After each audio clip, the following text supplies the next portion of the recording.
서울대학교 아동가족학과의 김명순입니다. 제목이 굉장히 조금 거창해요.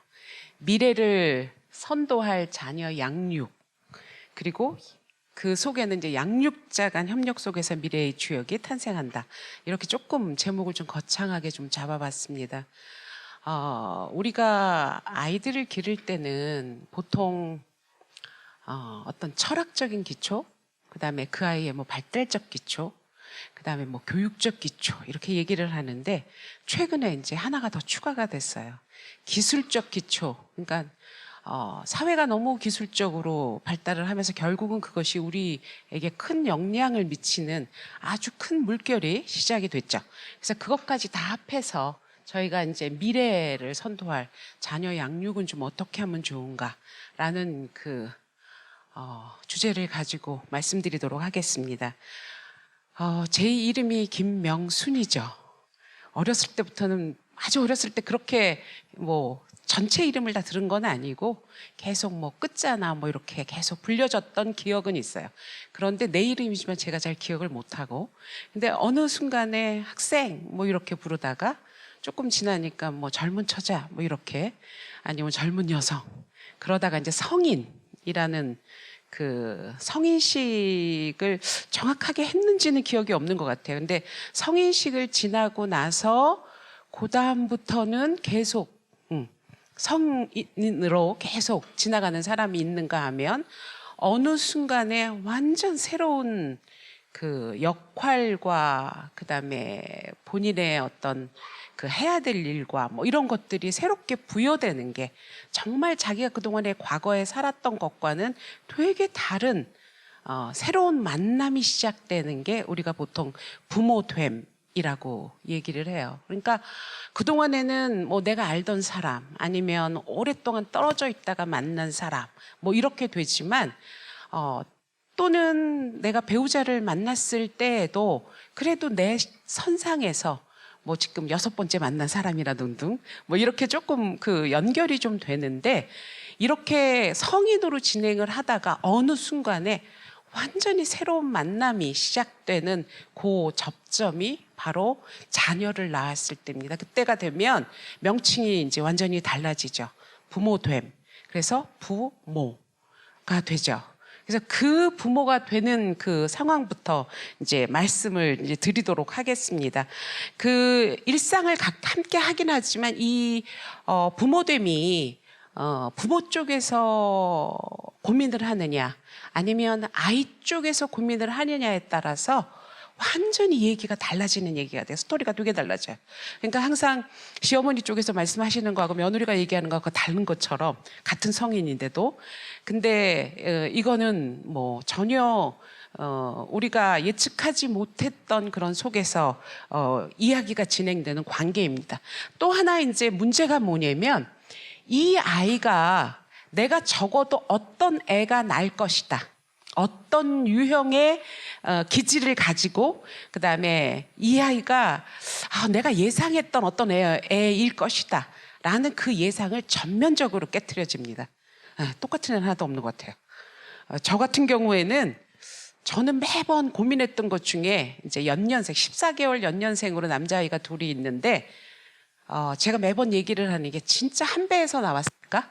뭐 이걸 내가 계속 고민할 정도로 너무 다른 특성을 가진 두 아이의 관계를 제가 계속 개별적으로 맺어가야 되는 그런 상황이 길게 되는 거죠. 그래서 그런 측면을 지금 생각을 한다면, 과연 어떻게 그 주역이 탄생할 수 있을까? 이 미래의 주역은 우리의 생각이나 가치나 뭐 컨셉 뭐 이런 것만으로 되는 게 아니에요. 아주 오랫동안 마라톤을 뛰듯이 내가 직접 그 아이하고 면대면, 또는 온갖 일상의 경험을 아주 작은 거를 겪으면서 어느 한순간에, 그것도 한 20살이 됐을 때, 20년이 지난 후, 25년이 지난 후에 결과가 보이는 그런 얘기거든요. 그러니까 당장은 나타나지 않는 그런 상황이 벌어질 텐데, 처음에 이제 아까 진미령 선생님이 이 둘 간의 관계, 물론 이제 이쪽의 관계까지는 얘기했지만 과연 이 둘 간의 관계가 형성이 됐다가 그 다음에 새롭게 정말 예측하지 못한 어떤 아이가 태어남으로 인해서 이 양쪽의 관계가 양방향적 관계성이 형성이 되는 것이 이제 부모됨의 시작이고 얘는 성장의 시작인 거죠. 그래서 우리가 양육이라고 얘기를 했을 때는 부모 편에서의 얘기고요. 그 다음에 이 아이들 편에서는 이렇게 성장하고 역량이 증진되어 가는 두 가지의 평행선이 계속 연결이 되어 갑니다. 그런데 부모 쪽에서는 아버지도 그렇고 어머니도 그렇고 과거에 자기가 자랐던 어떤 그런 기억들이 있고 그다음에 또 그 위에 원가족이 있지만 지금 현재 맺어진 이 관계에서 이 아이들에게는 미래 사회하고 연결이 되어 있어요. 그러니까 내가 얼마나 내 과거에 대해서 변화를 하려고 노력하느냐에 따라서 그다음에 내가 어떻게 이 아이하고 양방향적 관계에서는 과거에 내가 했던 그 관계가 아니라 새롭게 관계를 맺음으로 인해서 이 아이가 미래에 적합해서 이렇게 홀로 설 수 있도록 그렇게 서로 간의 관계를 유지해 갈 수 있겠느냐 하는 것이 굉장히 커다란 문제예요. 근데 흥미로운 거는 나도 잘 모르지만 특히나 이 어머님들이나 아버지들이 가지고 있는 그동안에 배웠던 모든 거에서 이 아이들에 대한 거를 배운 적은 없습니다. 네. 아주 길게 무슨 어떤 짧게나마 이제 부부가 되면서 부부 학교라든가 뭐 이런 것들을 하지만 실제적으로 애를 다 낳고 나서 그 다음에 부모 교육, 이건 도저히 안 되겠다 싶어서 부모 교육을 받으러 가는 사람들은 꽤 있어요. 그런데 그 전에 뭐 예를 들어서 임신했을 때에 뭐 잠깐의 책을 들여다본다거나 뭐 이런 정도지 이 아이를 이렇게 길게 그 성장과 그 역량을 증진을 시키면서 내가 과연 어떠한 방법으로 또는 무엇을 향하여 아이를 양육할 것인가 라고 하는 문제는 그렇게 깊게 생각해서 진행하지 않습니다. 저희 아이도 보니까 결혼하는데 대충 한 1년은 아주 구체적으로 시간을 잡아서 식장 잡고 뭐 잡고 쭉 하더라고요. 근데 그것도 굉장히 짧다. 하루를 위해서 굉장히 짧다라고 하는데 어떻게 보면 이 아이의 굉장히 긴 시간을 얼마만큼의 그 시간을 들여서 진행을 할 것인가 하는 문제는 아마도 이제 계속 풀리지 않는 우리가 계속 갈등을 겪게 되는 그 원인이 거기서부터 나오지 않나 이렇게 생각이 듭니다. 본 발표에서는 미래 사회의 자녀가 훌륭한 성인으로 성장하기 위해서 그러면 핵심 역량이라는 거를 각 부모들이 특히나 이제 맞벌이 부모의 경우에는 가장 어려운 게 시간적으로 부족하고 내가 우리 아이에 대해서까지 생각할 그럴 시간이 있을까라고 하는 거를 전제로 했을 때에 그런 핵심 역량을 조금은 미리 좀 고민해주고 그다음에 이런 역량을 지니도록 하기 위해서 맞벌이 부모의 양육 관련된 내용을 과연 어떻게 구체적으로 제안을 하면 좋을까라고 하는 것이 저희가 이제 설정한 그 문제였습니다. 그래서 현재의 문제를 진단을 하고 나아갈 방향을 제시를 해서 조금은 구체적인 적용 방법까지도 조금 아주 그 시기마다 좀 알려드리면 굉장히 이렇게 헤매고 다 지나고 나서 내가 그때 그랬더라면 이라는 누구의 시처럼 그렇게 이제 후회하는 그런 일들이 좀 없지 않을까라는 것 때문에 이제 이 연구를 시작하게 된 것이고요. 그 중에서 모든 아이들이 똑같이 태어나지는 않기는 하지만 그래도 걔네들을 좀 일반화를 해서 영유아기라고 하는 저희는 이제 만 연령을 사용을 한다면 만 5세 미만, 그러니까 초등학교 들어가기 전까지의 아이들의 그 특성. 그다음에 이제 초등학교기, 그다음에 이제 중고등학교 정도 그 초기 청소년기까지 그렇게 했을 때에 이 때의 문제들은 각각 어떻게 나타나는가라고 하는 것들을 저희가 좀 고민을 좀 해보고 그리고 그거에 대한 조금 적용 방법까지 좀 말씀을 드리려고 합니다. 그런데 이 강연에서는 저희가 아직 이제 연구가 진행 중이라서 아마도 이제 큰 방향을 제시를 하고 그다음에 구체적 적용 방법에 대해서는 그 이후에 조금 더 이제 무슨 뭐 그러니까 평가라기보다는 진단할 수 있는 체크리스트라든가 이런 것들이 이후에 아마 좀 나오지 않을까 이렇게 생각이 들어요. 그래서 하여간 연령대별로 그 문제를 말씀을 드리고자 합니다. 예, 현대 사회의 부모들이 양육에서 그 얘기를 할 때 거의 뭐라고 얘기를 하냐면 굉장히 혼란스럽다. 난 잘 모르겠다. 그런 얘기들을 되게 많이 해요. 그 첫 번째 이유는 과거에는 정보가 없었습니다. 근데 이제는 너무 많은 정보 때문에, 정보의 홍수 때문에, 그리고 조금은 가짜 정보들이 굉장히 많고, 또 하나는 이렇게 사물지향적인, 그러니까 예를 들어서 유모차는 어떤 게 제일 좋더라. 근데 사실 아이 편에서는 이 유모차 타나 저 유모차 타나 똑같아요. 크게 다르지 않아요. 근데 어머니들은 그 유모차 하나를 가지고 오랜 동안 고민을 하고 수없이 서로 정보를 하고 서치를 하고 뭐를 하고 그렇습니다. 그러니까 어떻게 보면 이 사물지향적인 정보, 아까 각 집마다 차고 넘치는 물건이 있다라고 한 이유가 주로 본질, 내가 그 아이하고 양방향적 관계를 맺어야 되는 그 본질보다는 어떤 다른 것들, 그 부분에 더 많은 시간을 쏟는 게 아닌가라고 하는 거고, 그리고 거기에 있는 굉장히 정보들이 많기도 하지만 상당히 단편적이에요. 예.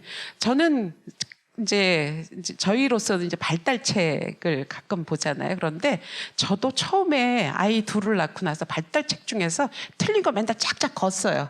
이것도 틀렸네, 저것도 틀렸네 이러면서. 왜 그러냐면 발달책에 들어가 있는 거는 평균적인 그 정보들이에요. 그런데 내 아이는 절대로 평균적이지 않고 굉장히 개별적이기 때문에 한 아이는 1시간 반이 지나야 겨우 잠을 자고, 또 예를 들어서 첫 번째에는 분명히 신생아는 21시간 잔다고 그러는데 걔는 8시간밖에 안 자요. 너무 엄마를 괴롭히죠. 그런 경우에는. 두 번째 해는 우유를 먹다가 자기 때문에 얘를 깨우면서 우유를 먹여야 돼요. 그러니까 얘는 24시간 거의 잠들어 있는 것 같아요. 그러니까 어떻게든지 깨워서 애를 우유를 먹여야 되고, 얘는 어떻게든지 재우려고 노력해야 되는. 그러니까 이 측면이 주변에 나와 있는 정보는 맞지 않는 정보가 정말 많습니다. 개인적으로 내 아이한테는. 그리고 이제 상품화된 가짜 정보라든가, 그 다음에 환경지향적인 어디가 좋대더라. 근데 사실은 그 카페나 키즈 카페나 저 키즈 카페나 안 가는 게 좋습니다. 그러니까 어떻게 보면 이 카페 저 카페 다 얘기를 하지만 안 가는 게 제일 적당한 얘기인데도 그런 환경적인 정보에 굉장히 정말 맞는지, 그다음에 이제 그 어머님들이 이제 맞벌이 부부들의 경우에는 특히나 정보가 좀 적다 보니까 누가 한마디 한 게 그게 100%의 정보가 돼서 그걸 후딱 산다거나, 시간이 없으니까 또 빨리빨리 결제를 해요. 그래서 샀는데 그 중에서 아이들이 좋아하는 건 그 중에 아무것도 없더라, 또는 하나밖에 없더라, 뭐 이런 그런 상황들이 굉장히 많이 벌어지는데, 과연 이렇게 남에게 의견을 타인의 의견에 의존하고 싶고, 그다음에 비일관적으로 되는 이런 시도를 진짜 거듭해 나가야 될까라는 생각이 있는 거죠. 그리고 현대사회 부모들이 양육에서 겪는 그 혼란과 문제는 대체적으로 53.1%가 그냥 지인들로부터 양육 정보를 얻고 있는 거예요. 그런데 그 지인의 아이와 우리 아이는 너무 다릅니다. 상황도 다르고 굉장히 다른데도 불구하고 그 얘기를 듣고 그거를 융통적으로 적용을 하면 좋은데, 그렇지 않고 당장 와서 우리 아이랑 비교하게 되는 그런 상황이 되는 거죠. 그래서 이제 시행착오를 훨씬 더 많이 경험하게 되고요. 다른 나라하고의 그 비교해서 봐도 영유아의 사교육비 비중이 한국이 월등히 높습니다. 그러니까 어떻게 보면 저는 굉장히 잘 사용하는 말 중에 하나가, 우리가 제가 살아보니까 50대도 괜찮고 40대는 더 좋았고, 그다음에 이제 60대도 괜찮더라, 뭐 이렇게 지금 모르죠. 이제 70대를 살아보면 70대가 더 좋았더라 이렇게 될지는 잘 모르겠어요. 그런데 그렇게 되고 있는데 얘네들의 경우에는 인생 3년째 살고 있는 애들이거든요. 자기 인생 3년째를 살고 있는데 할 게 너무 많은 거예요. 근데 그런 많은 것들이 다른 나라를 비교를 해봐도 우리가 굉장히 교육이나 미래지향적으로 아이를 잘 기른다는 핀란드 같은 데랑 비교해봤을 때 이거는 절대로 우위에 서가지고 좋은 게 아닌데도 불구하고 내 아이만큼 항상 어머니들이 하시는 얘기가 있어요. 뭐라고 얘기를 하냐면 내가 지금 직장을 나와서 못 해주고 있으니까 이것만이라도 더 많이 해주면 좋은 게 아니냐. 그러니까 더 많은 것이 항상 좋다라고 하는 그런 공식은 절대 아이들에게는 없습니다. 그런데도 불구하고 굉장히 사교육 비용이 굉장히 높고요. 그다음에 영유아임에도 불구하고 월 평균에 이렇게 지출하는 비용도 맞벌이의 경우에 훨씬 더 많습니다. 그러니까 왜 그러냐면 당연히 고를 수 있는 시간이나 이런 게 없다 보니까 이것저것 다 선택하게 되는 그런 그 결과에서 맞벌이가 이렇게 많이 쓰고 있습니다. 그래서 자녀 양육과 결정권은 부모가 지니고 있고 협력해야 함에도 불구하고 그리고 자녀와의 관계성은 얘가 응행하고 태어나는 순간부터 지금 이루어지고 있는데 그 이루어지는 이 평행선의 관계를 과연 누구에게 맡길 것이냐 누구에게 이거를 줄 것이냐 답은 정확합니다. 부모가 책임지고 부모가 그거를 양육의 결정권을 가지고 협력을 할 때만이 우리가 이 아이가 원하는 그 시기를 굉장히 잘 지나갈 수 있다고 하는 거는 다 모두 알고 있어요. 그러나 과연 그럴 때에 이 주변에서 도와주는 사람들을 과연 내가 어느 정도의 그러니까 퍼센테이지로 이들과의 협력을 계속 이루려고 할 것이냐라고 하는 거를 미처 생각하지 못한 상황에서 아이들의 양육이 그냥 결정이 되는 그런 상황이 되어갑니다. 그래서 어떻게 보면 이렇게 단편적인 그런 측면을 벗어나려면 과연 우리가 뭘 생각해야 될 것이냐라고 하는 거. 아까 김미령 선생님 말씀하셨던 것처럼 얘가 지금 만 3세예요. 물론 3세면 이렇게쯤 되겠죠. 여기가 아니고 만 3세가 34세가 될 때 제가 34세를 말씀을 드리는 이유는 초혼의 우리나라 초혼의 연령이 31점 몇 세입니다. 그러니까 이 아이가 다시 부모가 되는 그 시점이 2050년입니다. 어느 미래학자는 2050년은 정말 상상할 수도 없는 그런 사회가 될 것이다. 이렇게 지금 얘기를 하고 있는 2050년이거든요. 근데 그 2050년에 사회를 살아갈 아이들을 본인의 과거와 비슷하게 그렇게 진행을 한다면 과연 아이는 건강하게 이 그 사회에서 주역으로 살아갈 수 있을까라고 하는 질문이 훨씬 더 지금은 심각해진 거죠. 그래서 저희가 앞으로 이제 더 나은 세상, 더 나은 인류, 더 나은 무슨 뭐 굉장히 크긴 하지만 더 나은 가족 을 만들기 위해서 그렇게 아이로 키워가기 위해서 저희는 이 연령별로 한번 좀 나눠봤어요. 그래서 영유아기에 부모 편에서 바라봤을 때에 이 아이가 과연 둘 간의 관계적인 걸 어떻게 형성했을 때 가장 괜찮을 것인가. 그다음에 초등학교, 그다음에 초기 청소년기 이렇게 이제 나누어서 한번 보려고 하고요. 그다음에 이 곳에서마다 이제 들어가다 보면 요 시기에 이제 보통 이제 저희 쪽에서 얘기를 하기는 아이 쪽에서 바라보는 성장 측면에서 바라봤을 때에 여기도 조금 나누기도 하지만 영아기하고 유아기, 그다음에 초등학교, 그다음에 초기 청년기, 인지적으로, 정서적으로, 언어적으로, 신체적으로, 그다음에 사회적으로 완전히 질적으로 서로 다른 인간들입니다. 그러니까 그냥 서로 인간이 그냥 나 같은 인간이 아니라 되게 다른 별에서 온 그런 인간들이라고 생각하면 돼요. 그러면 각자가 다 다른 별에서 왔으면 그 별에서 온 아이에 대한 상호작용이나 이런 관계는 누가 변화를 시켜야 되냐면 부모 편에서 변화를 해야 되는 거죠. 그죠? 그래야지만 얘가 연속선을 가질 수가 있는데 얘는 나름대로 연속선을 가지고 있다고는 해요. 그런데 이 시기마다 생각하는 방식이나 그다음에 정서를 표현 여러 가지가 다 달라지기 때문에 부모들은 그거에 맞추어서 같이 본인의 관계를 다른 별하고 관계를 갖듯이 그렇게 하지 않는 한 결국 우리가 목적으로 하는 제일 앞에 있는 그 미래 주역이라고 하는 정말 어떻게 보면 지속 가능하다가 결국 결론적으로 성인이 됐을 때에 이렇게 건강한 심신이 건강한, 사회적으로도 건강한 그런 사람이 될 수 있는 그 단계까지 올 수 있을까?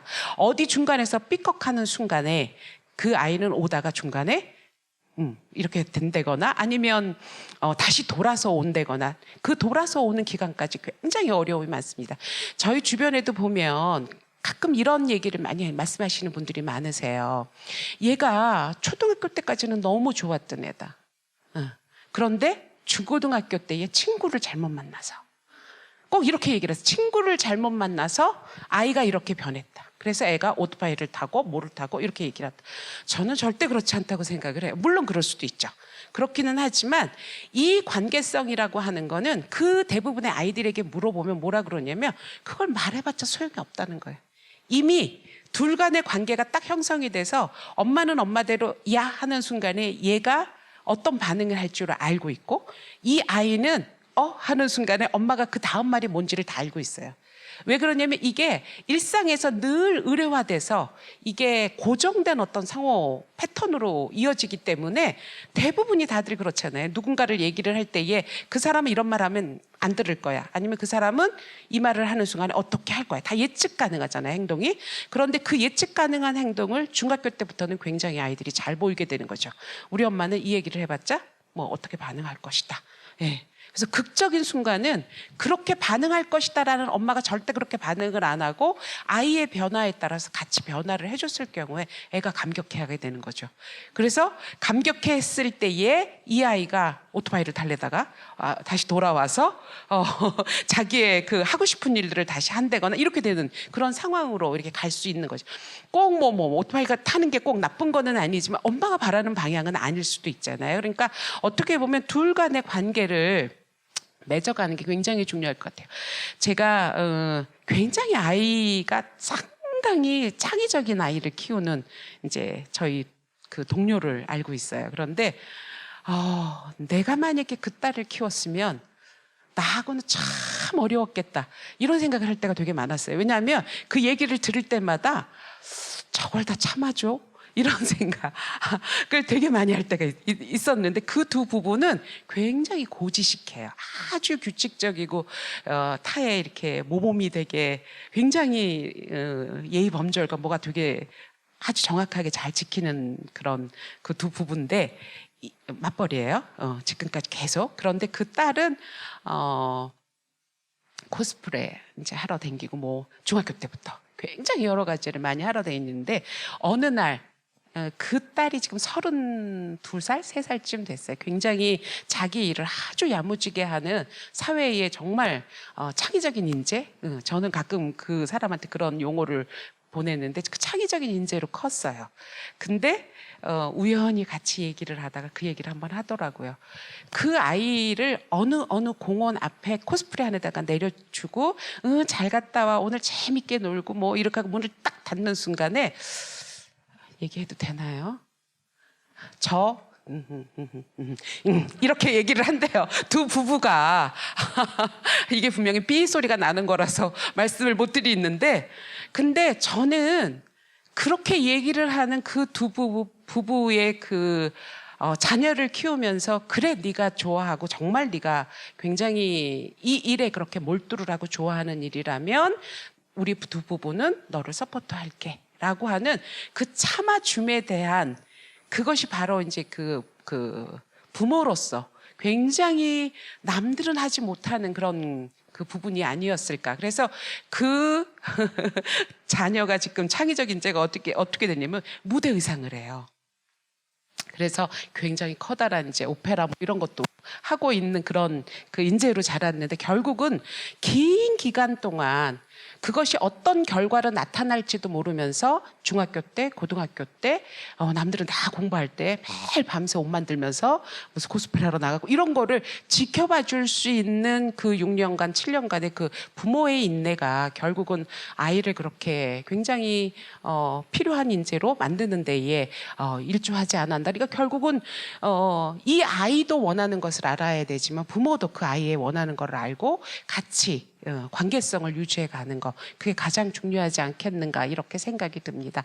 그래서 미래 사회에 어떤 패러다임의 변화가 굉장히 시급해요. 특히나 이제 우리 때는 그런 게 조금 더 적었지만 지금 결혼을 하거나 지금 아이를 가지고 있거나 또는 지금 이제 키워가고 있는 이 모든, 그러니까 청소년기 그 미만의 자녀를 가지고 있는 모든 부모님들의 경우에는 정말 잘 적응하고 기능하는 인재로 자라게 이끌어주는 것이 훨씬 더 어렵게 되는 그런 사회가 됐어요. 그러니까 아까 말씀드린 대로 만 3년 지금 살고 있는 아이들이 34살에 2050년이 된다고 그랬잖아요. 그 세상이 어떻게 될지는 아무도 모르고 또 2100년은 말할 것도 없어요. 그래서 결코 정확하게 미래를 예측할 수 없었기 때문에 굉장히 더 어려워지는 그런 사회가 됐다는 거죠. 많은 사람들이 얘기를 하는, 그렇다면 우리가 살아온 것 방식과 굉장히 다르게 앞으로 살아야 될 것에서 이 아이들이 과연 무엇을 가졌으면 좋겠는가라고 하는 거를 여러 각도에서 찾았을 때에, 그때에 보통은 이렇게 4C라고 해가지고 창의성, 의사소통, 비판적 사고, 협력, 또는 거기에 더 더해서 자신감이나 콘텐츠, 또는 도전, 몰입, 호기심, 굉장히 많은 이러한 이야기들이 계속 이렇게 되고 있습니다. 물론 우리가 어렸을 때부터 지금까지 만약에 이런 방식대로 컸으면 별로 성공하지 못했을 거예요. 네, 분명히 우리는 시험도 잘 봐야 되고 뭐 외우기도 잘했어야 되고 되게 그런 것들이 많았는데, 지금의 아이들의 경우에는 그 방식 자체가, 그런 그 하드 스킬이라고 그러죠. 그 하드 스킬을 그 배우는 것 자체가 정말 의미가 없어졌다 라고 하는 것들이 이제 뭐 곳곳에서 이렇게 증명이 되고 있잖아요. 그러니까 이런 소프트 스킬을 얻기 위해서 이 아이가 어떠한 경험의 질을 가졌느냐, 그다음에 그 강도가 어땠느냐, 그게 한 번에 끝나는 게 아니라 그게 얼마나 지속성을 가졌느냐, 그다음에 방법적으로 얼마나 적절한 때에 줬느냐라고 하는 거, 그리고 그게 시기적으로 적합하냐, 방법의 적절성과 시기의 적합성, 이 모든 것들을 고려해서 줘야 되는데, 이게 굉장히 어려운 게 뭐냐면, 내가 받았던 그 양육의 방식은 잊어버려져야 되는. 그래서 내가 커왔던 거하고는 다르게 터닝을 하지 않으면, 진짜 그 패러다임을 굉장히 시프트를 다시 하지 않으면 안 되는 시기에 지금 와 있는 거예요. 그러니까 이 부모들은 취직도 어렵고 뭣도 어렵고 다 뭐 이것저것 다 어렵다고는 하는데, 과연 그 방법이 맞을까? 이런 고민을 이제는 더 심각하게 할 수밖에 없겠죠. 그래서 이러한 여러 가지 것들에 우리가 별로 그동안에 얘기는 들어봤지만, 창의성이 좋다는 건 알지만 창의성대로 키우려고 하는 부모들은 많지는 않았어요. 창의성은 스펙이 아니기 때문에 그리 성공하지 못하는 그 내용이었다면, 또는 어느 영역, 그러니까 어느 전공 영역에서만 필요로 되는 것이었다면, 이제는 이게 일반화가 됐다는 거죠. 모든 인간이 그 원래 가지고 있던 이런 소프트 스킬들을 이렇게 충분히 갖지 않으면 이제는 뭐 기계한테도 뒤지고 뭐한테도 뒤지고 그럴 상황이 벌어졌기 때문에, 총체적으로 이 부모가 자기의 그 어떤 생각이나 이런 신념들을 변화시켜야 되는 그 부분들이 이제 오게 된 거죠.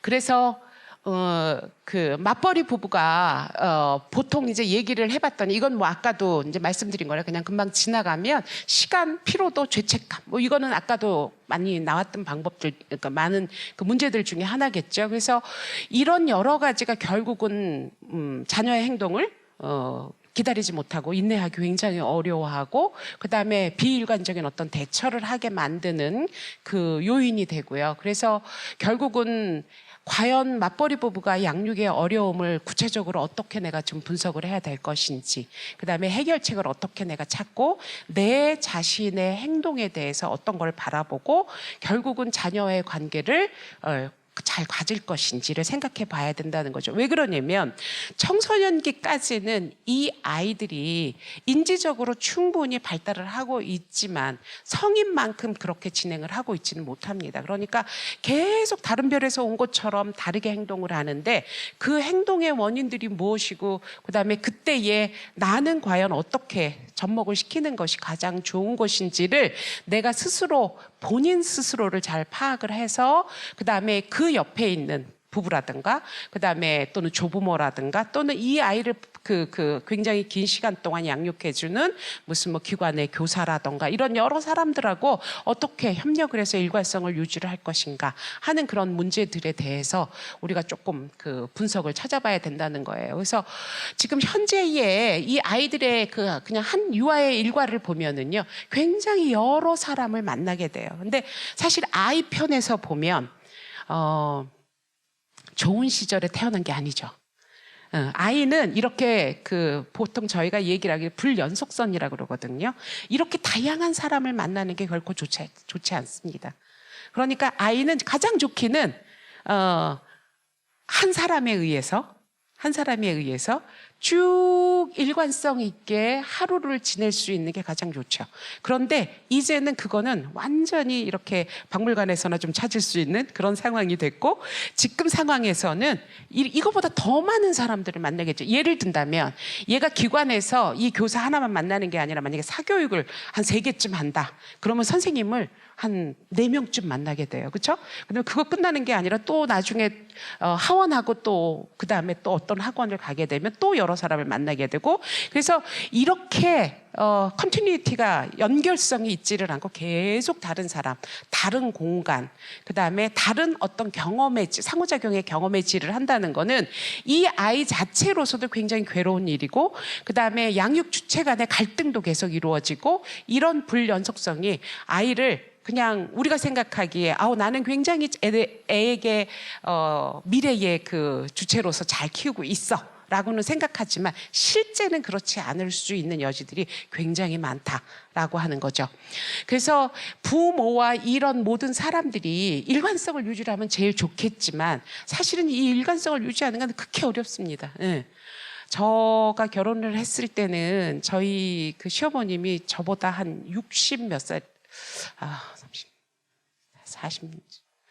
45살 정도가 많으셨어요. 그러니까 제가 한 30살에 결혼을 했다고 한다면 한 70, 한 몇 살쯤 되셨죠. 그러니까 그러니까 그 격차라고 하는 그 차이가 굉장히 많았는데, 과연 내가 어머님이 애를 봐주실 때에 어떤 원칙 하나만을 고수를 해야 될까? 여러 개를 말씀드린다고 해결이 될 일도 아니고, 그래서 딱 한 가지만 서로 막 약속을 하고 쓰지는 못했어요. 그런데 매번 말씀드리면서 그 얘기만은 딱 한 가지를 했죠. 뭐냐면 가장 중요한 것 중에 하나가, 제가 보니까 야단칠 사람은 저 하나밖에 없더라고요. 다들 너무 이제 종손집에 무슨 귀하게 아들 이렇게 큰 그 상황이라서, 제가 야단을 치는 거라면 그 규칙을 정확하게 지키고 그 규칙을 일관적으로 유지를 하기 위해서 오로지 할 수 있는 그 조부모하고의 약속 중에 하나는, 제가 야단 칠 때만큼은 절대로 이렇게 나서거나 말씀하시거나 뭘 하시거나 이런 거는 그거 하나만큼 안 하셨으면 좋겠다. 딴 거는 다 괜찮은데. 예. 그런데 못 참으세요. 예. 계속 하면 막 마음이 너무너무 안타까워서, 제가 지금 이 상황이 되니까 진짜 마음이 좀 안타까울 것 같기는 해요. 그런데 그 상황에서 나중에 아이가 한 3살쯤 됐을 때에 결국은 할아버지가 78세셨어요 그때. 그러니까 굉장히 연세가 많으셨죠. 근데 그럴 때에 아이를 잠깐 오라고 이렇게 얘기를 했어요. 그랬더니 제가 지금도 이제 기억을 하는데, 할아버지, 제가 조금 이따 갈게요. 엄마한테 야단받고 있는 중이거든요. 그래서 엄마한테 이 얘기 다 듣고 그때 갈게요. 이렇게 얘기를 하는 걸 보고, 이 원칙 하나만큼은 계속 이렇게 지켜지면서 그래도 유일하게 누군가가 규칙을 지킬 수 있는 그거 하나만큼은 됐구나라는 그런 생각을 했어요. 그러니까 어떻게 보면 이 양육의 일관성이 유지가 된다는 거는 이미 세대차가 너무너무 많이 벌어진, 그러니까 조부모하고 또 우리 세대, 그다음에 또 그 아이하고의 세대차, 이런 여러 가지, 그다음에 이제 교사는 굉장히 또 젊잖아요. 그래서 그런 사람들하고의 관계에서 굉장히 좀 많은 그 갈등이 있습니다. 그러니까 그 일관성을 유지한다는 거는 그냥 말로만 될 수 있는 게 아니라 상당한 노력에 의해서 될 수 있는 그런 거고요. 그래서 어떻게 보면 양육의 전략들은 이렇게 부모가 내 아이를 다 품에 안고 있다고 생각할지는 모르지만, 아동기가 되면 빠져나갈 구석을 이제 찾기 시작해요. 그런데 아직도 저희가 이제 얘기하기는 아동기는 굉장히 착한 스테이지입니다. 그래서 뭐든지 내 뜻으로 할 수 있을 것 같은 시기라고 여겨지는 게 초등학교 저학년기예요. 절대 거기에 속으시면 안 돼요. 그 착하게 지낸 아이일수록 그 초등학교 후반부에 굉장히 다른 방향으로 이렇게 나가기 시작합니다. 그러니까 왜 그러냐면 걔가 부모를 떠나서 다른 이제 자기가 발을 이렇게 딛는 순간에 다르게 가야 되겠죠. 그리고 이제 성년이 됐을 때에 이 아이가 아직 부모만큼은 되지는 않지만 후기에는 부모보다 더 커지고 그다음에 또다시 이런 관계가 되는 거죠. 그래서 어떻게 보면 점차적으로 부모로부터 분리된다고 한다면 저는 양육의 마지막 시점을 어디로 잡아야 될 것이냐라고 생각을 했을 때에 여기도 아닌 여기라고 여겨지는 거죠. 그러니까 내가 결국은 아이를 손을 놓고 이제는 내가 너한테서 손을 놓겠다라고 했을 때가 물론 관계는 형성이 되지만 그 양육이라고 하는 게 이제 성장이 되고 본인도 또 다른 아이를 낳아서 시작을 할 요 시점에 이제 관계는 다시 달라지는 그런 관계인데 이 긴 관계에 대한 거를 머리에 둔다면 우리가 아이가 지금 3살 때 그다음에 만 7살 때 그때에 연연하는 거를 조금 덜 할 수 있겠죠. 그래서 맞벌이 부부는 이 성장 주기별로 양육의 전략을 굉장히 구분해야 될 필요가 있는 게 시간과 에너지가 너무 없어요. 그리고 본인의 근무 여건이나 친인척 지원, 그다음에 이 아이를 보내는 기관에 대한 어떤 만족도 이런 모든 거, 그다음에 내가 낼 수 있는 시간, 또 내가 쓸 수 있는 에너지, 이런 여러 가지 것들을 다 한꺼번에 합했을 때에 자녀하고 어떤 전략으로 이 아이를 기를 것인가라고 하는 전략을 생각해 보는 게 굉장히 중요합니다. 그래서 저희가 이제 생각했던 것 중에 하나는 그동안에 상당히 안 되는 것 중에 하나가 어떤 거였냐면 이 세 개 중에서 각각에 대해서는 부모님들이 굉장히 잘하세요. 영아는 어떻게 하면 좋겠다. 유아는 어떻게 하면 좋겠다. 그런데 이거를 큰 눈으로, 그러니까 보통 우리가 빅픽처라고 해서 이제 드론으로 위에서 이렇게 찍었을 때를 한번 생각을 해보시면 아이가 저렇게 30년을 가겠구나, 저렇게 20년을 가겠구나. 대부분의 부모들에게 만나서 당신은 언제쯤이면 아이의 밥도 걱정 안 하고 뭣도 걱정 안 하고 이제 다 키웠다라고 해서 딱 잘라서 이렇게 내보낼 수 있다고 생각하는 연령이 몇 세라고 생각하십니까? 라고 물어봤을 때에 대부분이 제일 낮은 연령이 18살인 것 같아요. 제가 듣기에는 18에서 20 정도라고 얘기를 하는데 물론 20에서부터 또다시 적응하는 기간까지의 시간도 있겠죠. 그런데 그 연속성을 과연 어떻게 할 것이냐.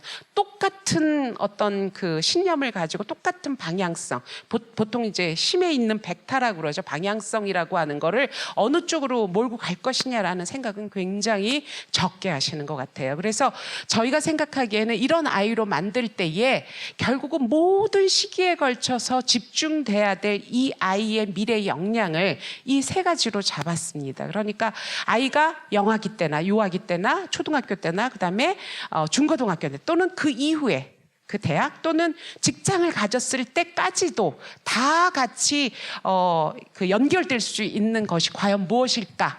라고 하는 거. 그다음에 아까 말씀드린 대로 우리가 철학적이고 교육적이고 발달적이고 심리적이고 환경적이고 그다음에 기술적인 그런 기초까지 다 고려를 했을 때에 앞으로의 미래 사회에서 커갈 수 있는 아이는 과연 어디까지 갈 수 있을 것인가 라고 했을 때에 저희는 주체적인 어떤 스탠딩, 기립, 그러니까 그 아이가 나라는 존재, 내가 빙이라고 하는 내 존재에 대해서 굉장히 존중감이 높아지고 스스로 능동적으로 실천력을 높여가면서 결국 독립적인 인간이 되는 것. 영아도 독립적으로 되려고 굉장히 많이 시도를 합니다. 초등학생은 더 하겠죠. 정도가 조금 다르고 강도가 다를 뿐이지 그 아이들의 주체적인 기립, 그다음에 이제 통찰적인 그릿이라고 하는데 이 그릿이라고 하는 게 2016년에 나왔던 용어긴 하는데 저는 상당히 그러니까 새로운 시도, 새로운 도전, 그거를 할 때 절대로 단념하지 않고 열정적으로 끈기 있게 하는 것. 아까 예를 들었던 저희 그 동료의 얘기처럼 정말 그 옷을 만드는 거에 대해서 아주 어렸을 때부터 관심을 갖다가 지금까지도 자기 직업으로 만들 수 있는 어떤 그런 끈기, 자신이 잘할 수 있는 것, 그것이 무엇이든지 간에 그것을 끊임없이 끈기 있게 시도를 하고 다양한 방법에 열정을 다해서 실패를 두려워하지 않고 지속적으로 자기의 강점을 아는 것, 이런 통찰적 그릿, 이거는 영아 때도 굉장히 많습니다. 주로 영아가 많이 하면 우리가 주로 하는 말은 뭐냐면 그만, 이제 안 돼. 그러니까 아이가 더 많이 듣는 얘기는 안 돼라는 얘기를 되게 많이 들어요. 인생 태어나서 쭉 살면서 돼라는 얘기보다 안 돼라는 얘기를 더 많이 들어요. 근데 돼라는 얘기, 안 돼라는 얘기는 걔가 끊임없이 뭔가 시도하고 있다는 얘기거든요.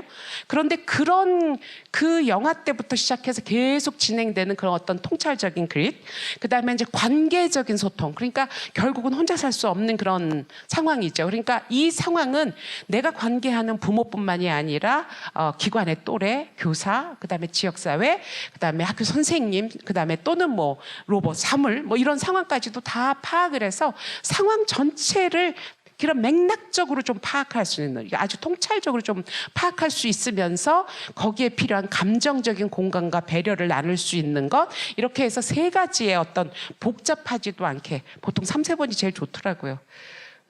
돼지 삼형제도 삼형제고 그래서 저희가 정말 그 여러 가지 중에서 요 세 가지를 한번 꼽아봤습니다. 그래서 이 세 가지는 태어나면서부터 그 아이가 미래 역량을 갈 수 있도록 하는 그 방법이 될 수 있고요.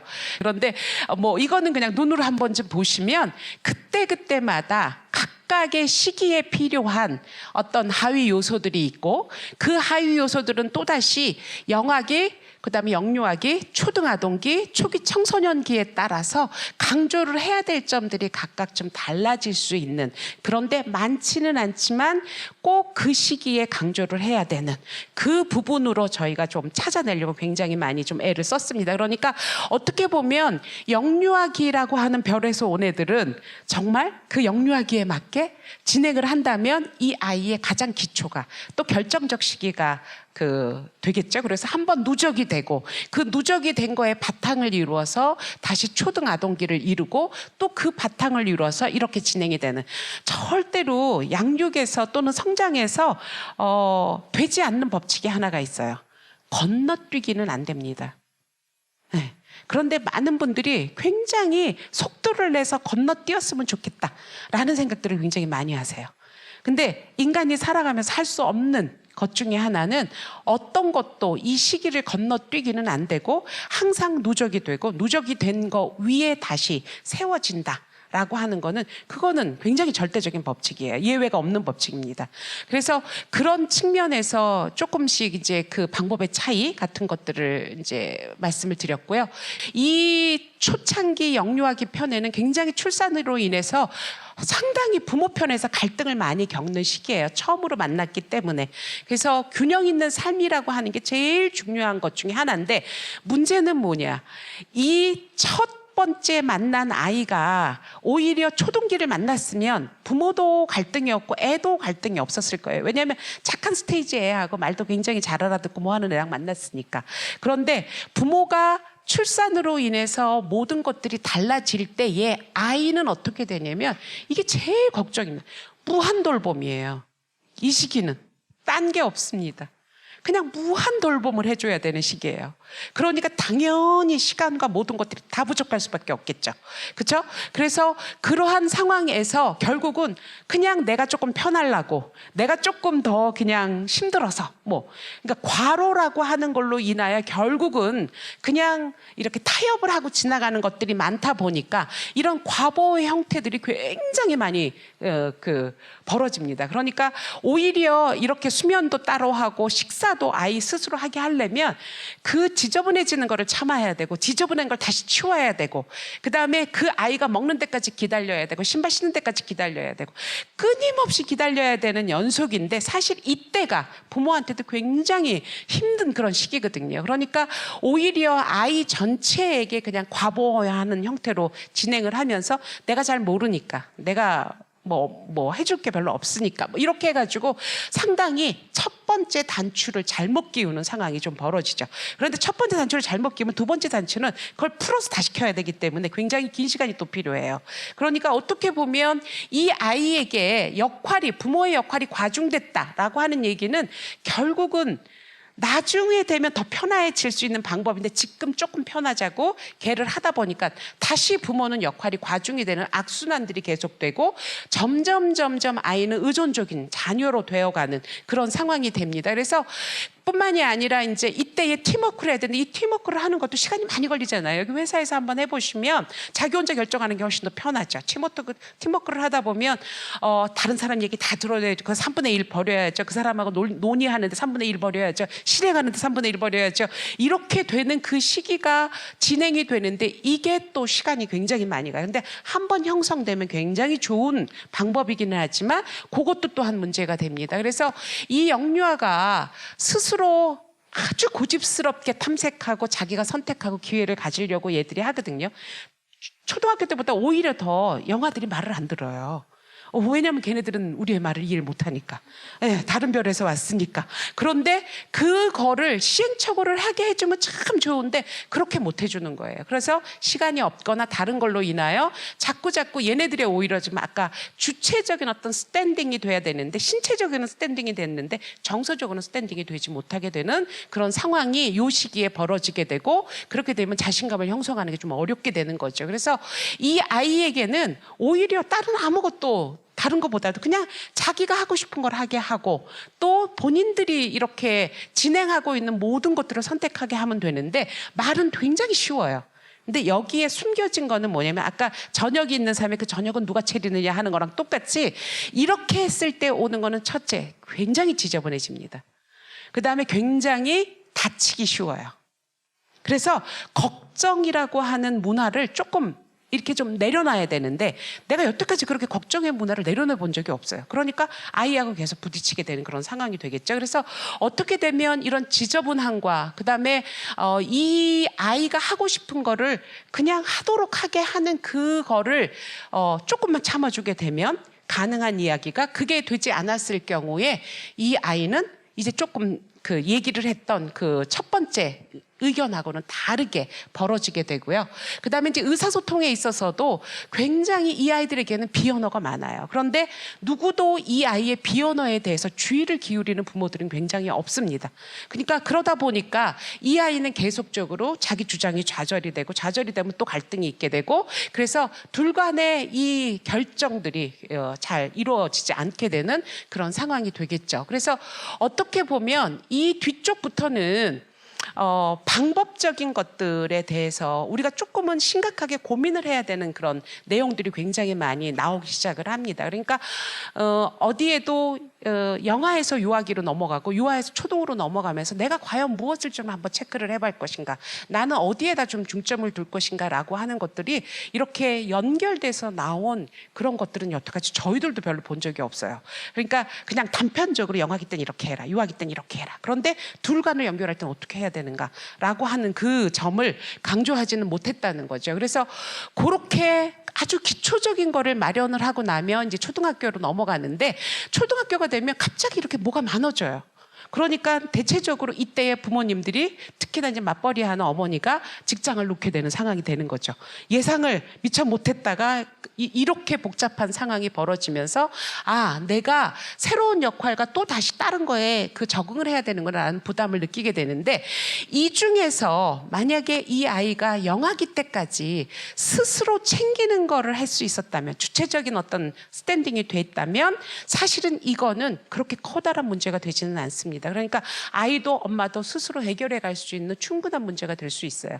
그런데 이 부분이 되지를 못해서 아이가 계속 과보, 의존 이렇게 진행이 됐을 경우에는 여기서부터는 이제 과제가 많아지기 때문에 이 모든 과제들을 부모가 다시 쫓아다니기 시작하려면 훨씬 더 많은 역할, 그 세분화가 또 생기게 되는 거죠. 그래서 갑작스럽게 나는 왜 이렇게 역할이 많아졌나라는 생각이 든다면 사실은 어떻게 보면 아이에게 조금씩 남기는 부분이 조금 적었던 그런 상황에서 이제 이 문제가 발생하게 되는 거죠. 그러니까 완전히 다른 문제가 형성이 되고요.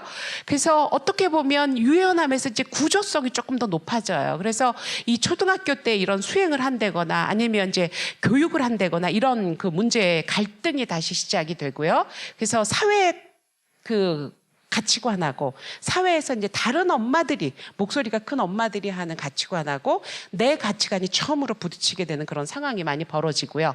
또한 이 아이들이 요때 당시에 자기 및 타인에 의해 하는 정서 조절이 굉장히 잘 돼야지만 자기 집단하고의 이런 피드백이나 이런 관계들이 형성이 잘 되는데 그 부분들이 되게 어떻게 그 전에 누적이 어떻게 됐느냐에 따라서 좀 달라지는데 이게 이제서야 이제 문제를 드러내기 시작하는 그런 상황에 오게 됩니다. 그리고 이제 여기서 보시는 것처럼 이제 우리가 얘기하는 것은 생태학적으로 이렇게 많은 것들하고 연결이 되는데 이 단계에 되면 초등학교 시기에 되면 이제는 재조정을 해야 돼요. 부모하고 아이의 관계에서 재조정을 해야 되고 이제는 자율적이거나 독립적이라고 하는 정말 주체적인 어떤 스탠딩이나 얘의 어떤 그 끈기 이런 것들이 발휘를 해야 될 시점인데 이미 관계 재조정에 어려움을 느끼기 시작한다면 그렇게 시작한다면 제대로 된 도움이라던가 여러 사람이 붙는다 하더라도 그 여러 사람의 그 붙는 정도의 그 협력 정도가 큰 효과를 나타내지 못하는 그런 상황이 될 수도 있죠. 그래서 아이들에게 이 앞으로의 필요한 것들이 과연 뭘까라고 봤을 때 저희는 이제 놀이라고 생각을 했던 거고요. 그다음에 이런 수준에서 아이들에게는 더욱더 이제 그 부모들이 평가를 어떻게 하느냐에 따라서 중간에 있었던 그 자기 자신에 대한 어떤 그 정체성 이런 것들이 이제 조금씩 이제 파악이 되기 시작하죠. 이때에 본인이 자기의 어떤 흥미가 뭐냐, 나는 어떤 게 적성이 맞느냐라는 고민을 하고 있을 때에 이 아이 스스로가 이 주체적인 어떤 기립을 하고 있지 않았을 경우에는 이 통찰적 그리라고 하는 거에도 몰입을 하기가 어렵습니다. 또한 그 옆에 있던 관계적 소통을 하기도 굉장히 좀 어려워지는 그런 상황이 되겠죠. 그래서 뭐 이거는 저희가 이제 하나의 예시로 뭐 그 다음번에 부모들을 위해서 이런 걸 하면 어떻겠습니까? 라는 그런 내용을 제시를 한 건데 이거는 나중에 이제 최종 보고서가 나오게 되면 한번 좀 보시면 좀 좋을 것 같고요. 그래서 이 초등학교 편에서는 뿐만이 아니라 가장 중요한 게 아까 그 선생님도 말씀하셨지만 이런 경제관이나 세계관이나 가치관이나 양육관이나 이 부모의 이러한 관점이 해석이 돼서 이 아이에게 이 모든 것들을 전달해주는 상황이에요. 그러니까 굉장히 말로는 굉장히 되게 철학적이지만 실제적으로 부모가 그냥 툭툭 던지는 한마디, 그거는 왜 거기다가 기부를 한대? 뭐 이렇게 그거는 그냥 그냥 조금 하고 말지 뭐 이렇게 얘기하는 그 한두 마디에서 아이들은 이 세계에 대해서 어떻게 내가 가치관을 가져야 되는지, 사회에 대해서 내가 어떻게 적응해야 되는지 이 부분들이 굉장히 많은 부분이 가야 되는 거예요. 그러니까 어떻게 보면 초등학교 전까지는 부모님들이 행동에 대해서 굉장히 좀 조심을 하셔야 되지만 초등학교 전에 초등학교 시기에는 본인들이 내뱉는 말이라던가 또는 해야 되는 그 일상에서 그냥 파자마를 입고 할 수 있는 그런 말들의 그 수위 조절을 굉장히 잘해야지 되는 그 부분들이 나타나는 거죠. 왜냐하면 엄마의 그 한마디, 아빠의 한마디가 결국은 아이가 사회를 이해하는 데에 완전 통로부시를 하고 그 통로부시를 결국은 아이의 이런 그 사회적인 어떤 관계적 소통에서 그 내용이 들어가기 때문입니다. 근데 문제는 여기까지는 잠잠해요. 그러니까 마치 폭풍전야의 그 고요처럼 굉장히 잠잠하다가 이제 그동안에 청소년기로 들어와서 11년 정도, 10년 정도가 지나게 되면 10년에 대한 평가가 이제 아이한테 나타나기 시작합니다. 과연 저 시기를 어떻게 보낼 것인가는 그동안의 10년을 어떻게 유지를 해왔느냐에 따라서 이제 달라지기 시작하죠. 아까 그림 기억하시죠? 아이가 이제 부모로부터 발을 떼는 시기예요. 그러면서 그동안에 참았던 모든 얘기들을 다 합니다. 네.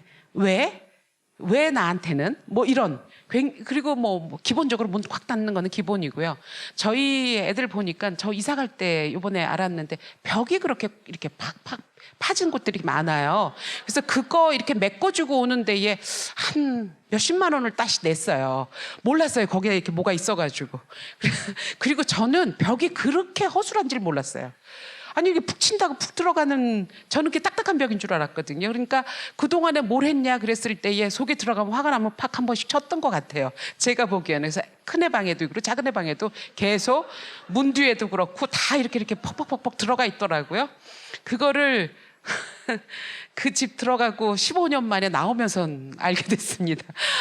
그러니까 이제는 이제 그렇게 갈등이 있기 시작할 때가 바로 아이가 자아를 찾아가는 진짜 작업이라는데, 사실은 아이들은 영아 때부터 자아를 찾기 시작했어요. 예, 그런데 단지 걔가 표현을 못한다는 걸로 인하여 걔는 내 말을 잘 듣는 아이라고 생각을 했던 거죠. 그래서 여기서 엄청난 많은 그 갈등을 일으키고, 오히려 이런 독립인격체로서의 시작을 할 때에 과연 그때에 이제 모든, 저희는 이제 중2병으로 치부를 하기는 하지만 이때에 부모님들이 고수를 했던 방식에 대해서 이제 그 아주 전체적인 그 얘기가 다 나오게 되는 거죠. 그래서 누구나 관계가 좋다 하더라도 자아탐구는 다 이 시기에 어렵습니다. 그러니까 암만 관계가 좋은 그 가족에서 있었다 하더라도 다들 한 번씩들 어려운, 그래서 인간이 스스로 쓰는 데 굉장히 어려운 시기를 겪기는 하지만 그 전에 관계적인 게 어땠느냐에 따라서 아이의 이 건강한 그 자녀 관계는 다시 설 수 있는 그 힘을 발휘를 할 수 있고요. 그다음에 이때는 이제 우리가 얘기했던 그 주체적인 어떤 그릿, 이런 것들이, 통찰적인 그릿, 이런 것들이 이제 완성되기 시작을 하는 거죠. 그래서 또 이 시기에 정말 어떻게 보면 참 별로 좋지 않은 우울한 얘기인데, 굉장히 윤리의식이 떨어집니다. 10억이 생긴다면 뭐 괜찮아 이렇게 대답하는 애가 되게 많았어요. 점점 가면서. 그러니까 윤리의식이 굉장히 많이 떨어지죠. 그러니까 어떻게 보면 그 부모에게 집에서 받았던 그런 덕목이라고 하는 것 자체가 이제는 그 아이에게서 아주 폴폴 이렇게 가만히 있어도 인성으로 나타나는 그 부분이 되는 그 시기가 되는 거예요. 그러니까 이 아이를 기르는 데는 어느 하나도 연습이었고, 그다음에 그 없던 것이 나타나는 것은 없습니다. 네. 그러니까 그동안에 단지 표현이 안 되고 나타나지 않았을 뿐이지, 어느 시기인가는 이제 그 도덕적 함양을 나타내고자 이제 이 아이들이 노력하는 시기인데, 이게 이제 관계가 좋았을 때 벌어지게 되는 거죠. 네. 그리고 이제 기성세대하고 이제 단절도 이루어지고, 그동안에 굉장히 잘 도와주던 조부모님하고도 조금 더 멀어지고, 뭐 할머니 뭐 어때 저때 뭐 이런 얘기를 하는 그 시기가 되고, 그리고 이때는 어떻게 진행을 하느냐에 따라서 무조건 이렇게 승복을 시키거나 뭐 그 아이들 그 전에처럼 그렇게 할 게 아니라, 이제 정말 또 다른 별에서 온 애기 때문에 관계의 질을 변화시키고자 노력을 한다면, 그러면 이제 이 아이는 관계의 질, 그러니까 서로의 그 부모하고의 관계의 질이 달라질 수 있는 그런 시기가 됩니다. 그래서 이 아이가 본인 스스로가 이런 이제 개별화가 되고, 그다음에 이 교우 관계가 잘 형성되기 위해서는 결국 가장 바탕은 그동안에 커왔던 10년간, 그다음에 그 부모하고의 유대감, 이거를 어떻게 재형성할 수 있느냐에 따라서 청소년기의 심리사회적 또는 환경적 그런 독립과, 그다음에 건강한 애착과, 그다음에 교우 관계가 아주 건전하게 형성이 되는 그 결론적인 게 이루어지고요. 아마 여기 계시는 분들도 다 마찬가지실 거예요. 중학교 때, 고등학교 때 친구가 지금까지도 유지되죠.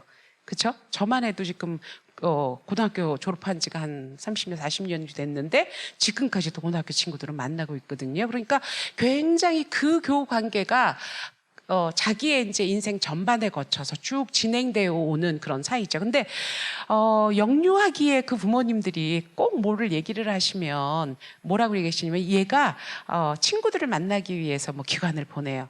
근데 여태까지 저는 영유아기 뭐 이럴 때 만난 친구가 끝까지 유지된 경우를 별로 본 적이 없어요. 근데 부모님들은 그때 시기에 그 친구들의 관계가 너무 중요하다고 얘기하시죠. 근데 실제적으로 중요한 그 긴 기간 동안에 영향을 미치는 그 교우 관계는 이때에 그 형성이 됩니다. 그리고 그거는 결국은 부모하고의 관계에서 이루어진다고 볼 수 있습니다.